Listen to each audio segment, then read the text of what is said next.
नमस्कार, 20 मिनट 20 खबर में आपका स्वागत है। इस बुलेटिन में हम आपको प्रदेश से लेकर देश के अलग अलग हिस्सों की खबर दिखाएंगे। साथ ही आपको यह भी बताएंगे कि दुनिया भर में क्या कुछ चल रहा है। तो चलिए शुरू करते हैं 20 मिनट में 20 खबरों का सिलसिला। सबसे पहले खबर अपने प्रदेश राजस्थान की।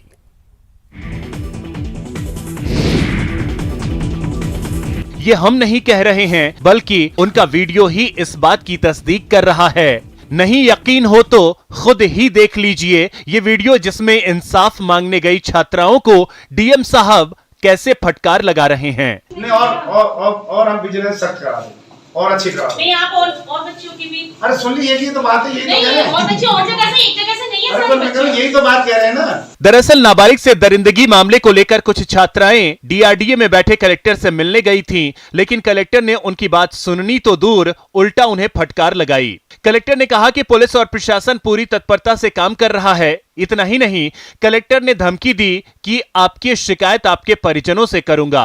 पापा जी का नंबर दो, पापा जी से बात कर। इसके से करने तेरे पापा जी से बात है, नहीं करें इसके पापा जी से बात कर। और स्कूल से हमारे बंदे कैसे आ रही हैं? कौन सी स्कूल में? ग्रामीण है ना, ग्रामीण स्कूल। और कौन सी बच्ची बोल रही है? उनके पापा से बात करता हूँ। आ जाओ भाई, कौन सी बच्ची? अरे बात तो नहीं करेंगे, उनकी बच्ची है। स्कूल ड्रेस में बच्चे को लाने का क्या मतलब है? उन्होंने छात्राओं से उनके परिजनों के फोन नंबर मांगे। जब छात्राएं फोन नंबर लिखवाने लगी तो कलेक्टर ने एसडीएम को फोन मिलाने के निर्देश भी दिए। कलेक्टर यहीं नहीं रुके, उन्होंने छात्राओं को राजनीति के बजाय पढ़ाई की नसीहत दे डाली। कलेक्टर का ये वीडियो अब सोशल मीडिया पर वायरल हो रहा है और अब बड़ा मुद्दा बनता जा रहा है। जिला कलेक्टर के इस व्यवहार पर केंद्रीय जल शक्ति मंत्री गजेंद्र सिंह शेखावत ने ट्वीट कर पूछा कि कलेक्टर साहब, आपके ऊपर कौन है, उसका नंबर भी बता दीजिए। कोटा शहर की कुन्हाड़ी थाना पुलिस ने बड़ी कार्रवाई करते हुए 68 लाख रुपए से ज्यादा की धोखाधड़ी करने वाली कंपनी के 3 आरोपियों को गिरफ्तार कर लिया। हालांकि इस मामले में मुख्य आरोपी समेत कई दूसरे आरोपी अभी भी फरार हैं, जिन्हें दबोचने के लिए पुलिस जगह जगह दबिश दे रही है।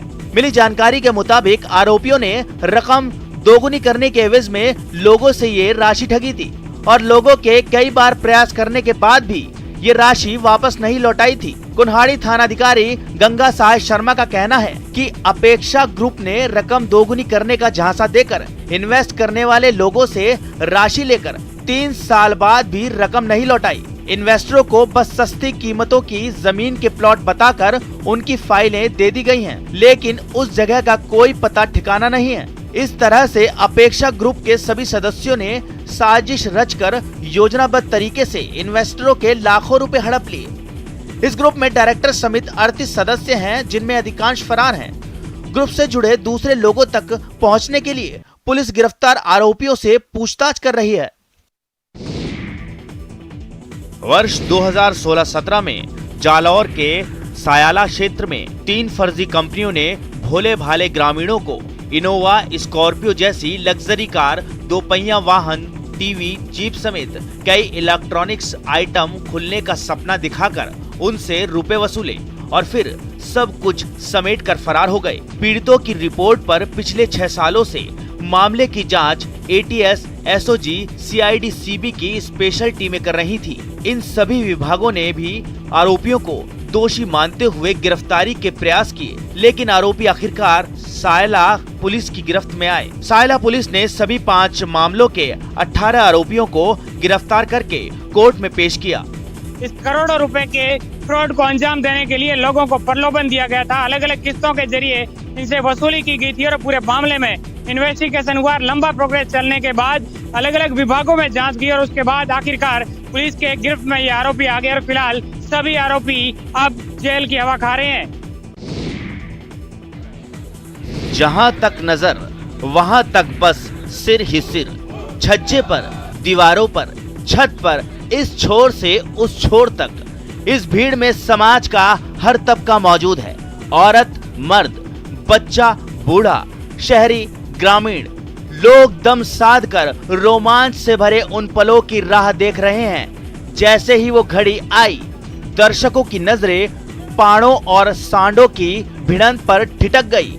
कई लोगों ने इसे अपने मोबाइल में कैद करना शुरू किया। तस्वीरें राजसमंद के नाथद्वारा की हैं। श्री नाथ जी गौशाला में मकर संक्रांति पर शुक्रवार शाम पाड़ों और बिजारों की भिड़ंत कराई गई।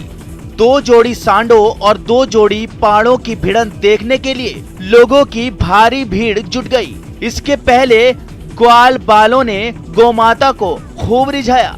शाम को सांडों और पाड़ों की भिड़ंत करवाई गई। इसके बाद गायों को दलिया और लापसी खिलाई गई। इसे कहते हैं कि हाथ को तो आया लेकिन मुंह ना लगा।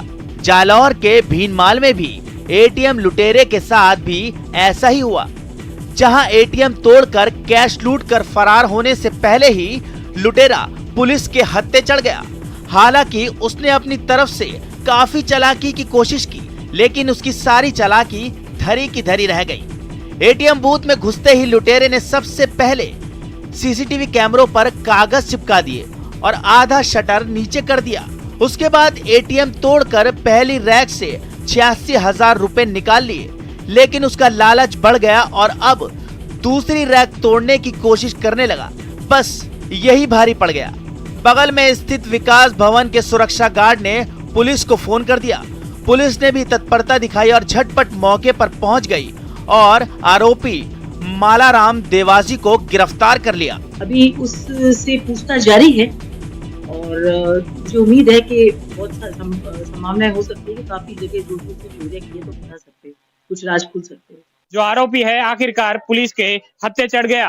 फिलहाल पुलिस ने मामला दर्ज करके आरोपी से पूछताछ शुरू कर दी गई है और कई राज खुलने की संभावना जताई जा रही है।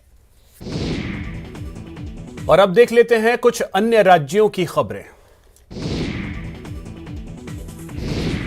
यूपी के हमीरपुर पुलिस ने पेट्रोल पंप और शराब के ठेके पर हुई लूट के आरोपी दिनेश राजपूत को मुठभेड़ में गिरफ्तार कर लिया। एएसपी पर बदमाशों ने जानलेवा फायरिंग की थी, मगर बुलेट प्रूफ जैकेट की वजह से उनकी जान बच गई, जबकि पुलिस की जवाबी फायरिंग में बदमाश के दोनों पैरों में गोली लग गई, जिससे पुलिस ने अस्पताल में भर्ती करवाया है। मिली जानकारी के मुताबिक राठ कोतवाली इलाके के सरसई गांव के पास कोतवाली पुलिस और अपराधियों के बीच मुठभेड़ हुई, जिसमें पुलिस की गोली से अपराधी घायल हो गया। पकड़ा गया अपराधी 50,000 का इनामी है। घायल अपराधी को पुलिस ने इलाज के लिए सीएचसी में भर्ती कराया है।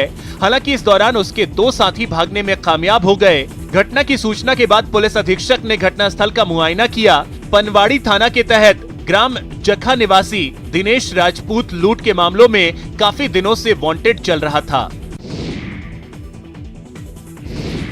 उत्तर प्रदेश में विधानसभा चुनाव की मुनादी हो चुकी है और इसके साथ ही पूरे राज्य में आदर्श आचार संहिता लागू है। विधानसभा चुनाव के सियासी घमासान के बीच आचार संहिता के उल्लंघन का एक अनोखा मामला सामने आया है। मामला उत्तर प्रदेश के बरहज विधानसभा क्षेत्र का है, जहां सपा नेता वीरेंद्र चौधरी पर देवरिया जिले के 6 थानों में एक साथ ही कई मुकदमे दर्ज किए गए हैं। हैरानी की बात यह है कि ये सभी मुकदमे एक ही शख्स ने अलग अलग थानों में दर्ज कराए हैं। बता दें कि यह मुकदमा बरहज, मदनपुर, मईल, खुखुंदू, भलुवानी और लार थाने में दर्ज किया गया है। आरोप है कि सपा नेता वीरेंद्र चौधरी ने बरहज विधानसभा क्षेत्र के कई स्थानों पर वॉल पेंटिंग करवाई थी और पोस्टर लगवाए थे। बता दें कि बरहज विधानसभा सीट पर सपा का दबदबा रहा है। इस जनपद के इस विधानसभा से संबंधित 6 थानों में आचार संहिता उल्लंघन का मुकदमा दर्ज कराया गया, जबकि मेरे द्वारा जो समर्थकों द्वारा वॉल पेंटिंग और पोलो पे जो नाम लिखा गया था उनको मिटाने का काम मेरे द्वारा खुद कर। अग्नि को साक्षी मानकर 7 फेरे ले रही ये यूपी के बरेली की रहने वाली जीनत है, जो धर्म परिवर्तन के बाद अब ज्योति बन गई है। ज्योति अपने ही पड़ोस में रहने वाले सचिन शर्मा से बचपन से मोहब्बत करती है। दोनों ने अपने परिवार वालों को अपनी प्रेम कहानी बताई, लेकिन दोनों का धर्म अलग होने की वजह से परिवार वालों ने शादी से साफ इनकार कर दिया। जीनत के घर वाले जीनत और सचिन की जान के दुश्मन बन गए, जिसके बाद दोनों किसी तरह घर से भाग गए और फिर हिंदू रीति रिवाज से विवाह कर लिया।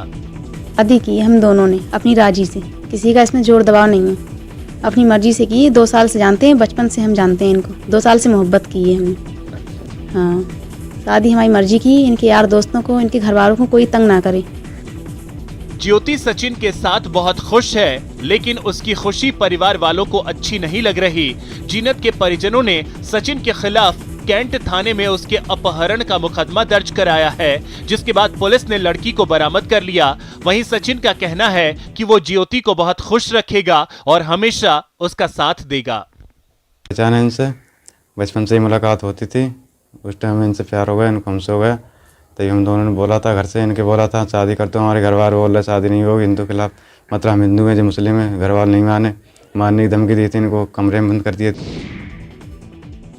उत्तर प्रदेश विधानसभा चुनाव में कौन बनेगा करोड़पति की तर्ज पर कौन बनेगा नेता करवाने की मांग उठी है। मेरठ के शख्स ने चुनाव आयोग को एक अनोखा खत लिखा है और यह मांग की है कि कौन बनेगा नेता खेल के बाद ही नेताओं को टिकट मिले। मेरठ के आशीष शर्मा ने चुनाव आयोग को अनोखी चिट्ठी लिखने का दावा किया है। इस शख्स का कहना है कि जैसे कोई भी एग्जाम पास करने के बाद हमें डिग्री मिलती है, वैसे ही नेताओं को भी नेता बनने के लिए कौन बनेगा नेता खेल को क्वालिफाई करना चाहिए। मेरठ के रहने वाले योगाचार्य आशीष का कहना है कि नेता पहले KBN कौन बनेगा नेता क्वालिफाई करें, तभी वो दावेदार बने। आशीष का कहना है कि नेता सामान्य ज्ञान के कम से कम 10 सवालों के जवाब दें। आशीष ने दल बदल करने वाले नेताओं पर अंकुश लगाने की भी मांग उठाई है। जब हम सरकारी नौकरी के लिए अप्लाई करते हैं तो हम भी एक पेपर देते हैं और उसकी हमारे पास डिग्री होती है, मान्यता होती है। जैसे मैंने योगाचार्य लगाता हूँ तो मैंने योग में MA करा हुआ है, इसलिए मैं योगाचार्य लिखता हूँ। तो नेता के बाद कौन सी डिग्री होती है नेता की, तो उनको भी एक डिग्री मिलनी चाहिए, प्रमाण पत्र मिलना चाहिए, जब वो दावेदारी कर सकता है। उत्तर प्रदेश की बदायूं पुलिस ने चुनाव से पहले बहुत बड़ी सफलता हासिल करने का दावा किया है। एक और जहां SSP डॉक्टर OP सिंह ने एक वैगनार से 15.5 लाख रुपए बरामद करने का दावा किया है, वहीं दूसरी ओर SP देहात सिद्धांत वर्मा ने फर्जी आधार और वोटर ID बनाने वाले 2 शातिरों को दबोचने का दावा किया।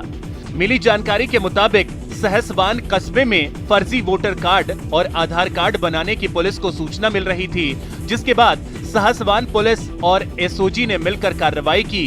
SOG टीम दुकान में ग्राहक बनकर गई और 500 रुपए देकर फर्जी आधार कार्ड बनाने को कहा। जैसे ही दोनों नटवरलाल राजी हुए, पुलिस ने उन्हें धर दबोचा।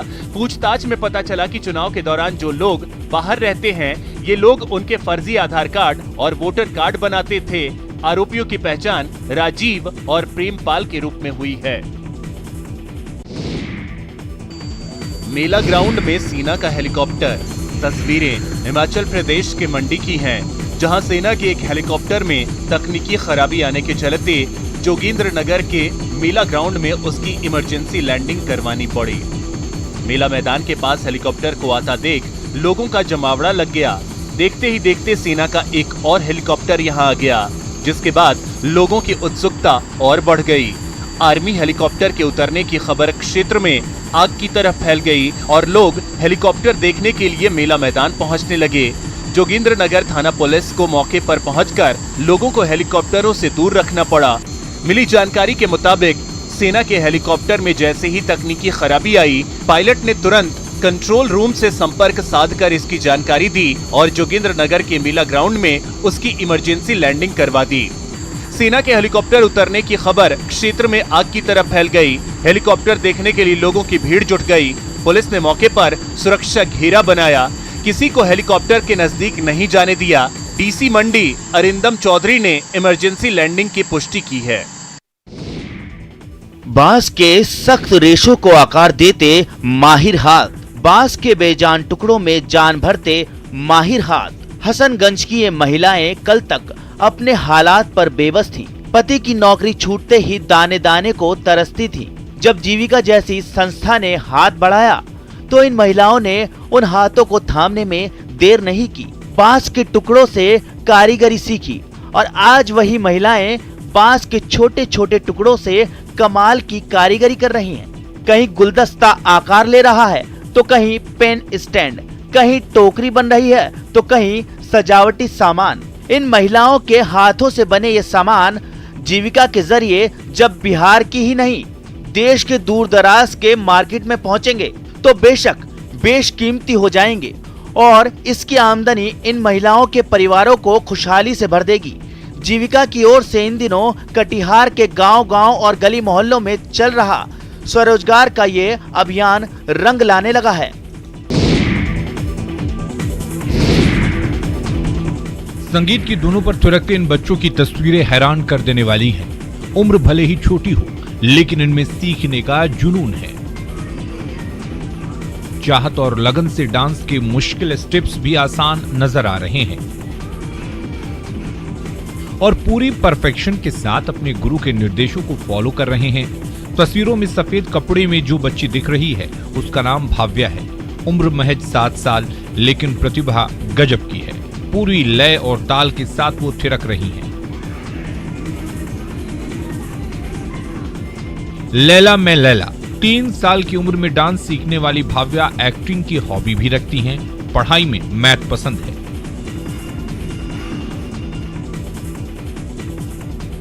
रांची में भाव्या डांसिंग डॉल के नाम से चर्चित हो रही हैं और हर कोई चाहता है कि वो जिंदगी में सभी सफलता हासिल करे। 14 जनवरी को सबसे पौराणिक बद्री कहे जाने वाले आदि बद्री धाम के कपाट श्रद्धालुओं के लिए खोल दिए गए, जिसके बाद श्रद्धालुओं ने यहां भगवान नारायण के दर्शन किए। पंच बद्रियों में फर्स्ट बद्री कहलाई गई है। इस साल में 1 महीना यहाँ पे कपाट बंद होते हैं। 16 दिसंबर को बंद हो जाते हैं और 14 जनवरी मकर संक्रांति के रोज प्रातः भगवान विष्णु जी के कपाट खोल दिए। गौरतलब है कि उत्तराखंड के चमोली स्थित आदि बद्री धाम के कपाट वर्ष भर में सिर्फ 1 महीने के लिए बंद होते हैं। पौष मास की संक्रांति को आदि बद्री धाम के कपाट बंद होते हैं और मकर संक्रांति पर खोल दिए जाते हैं। इसलिए ब्रह्म मुहूर्त में भगवान आदि बद्री धाम के कपाट खोले गए। इस दौरान कोरोना गाइडलाइंस का पालन किया गया, लेकिन परंपरा के अनुसार कपाट खुलने के साथ साथ धाम में होने वाले 9 दिवसीय महापुराण का इस बार आयोजन नहीं होगा। आदि बद्री मंदिर समिति ने प्रदेश में कोरोना के बढ़ते संक्रमण को देखते हुए इस बार 9 दिवसीय महापुराण का आयोजन नहीं करने का फैसला लिया है।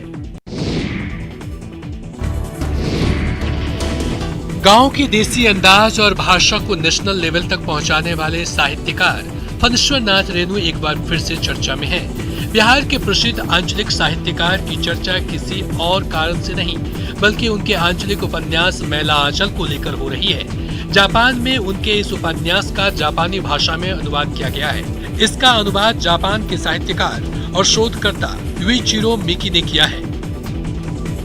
वैसे तो रेणु की लिखी गई रचनाएं अमेरिका, यूरोप के साथ साथ पूरे विश्व में प्रसिद्ध है, लेकिन अब उनकी रचनाएं वहां के स्थानीय भाषा में भी प्रकाशित होने लगी है, जिससे बिहार के साहित्यकार को इंटरनेशनल लेवल पर ख्याति मिल रही है।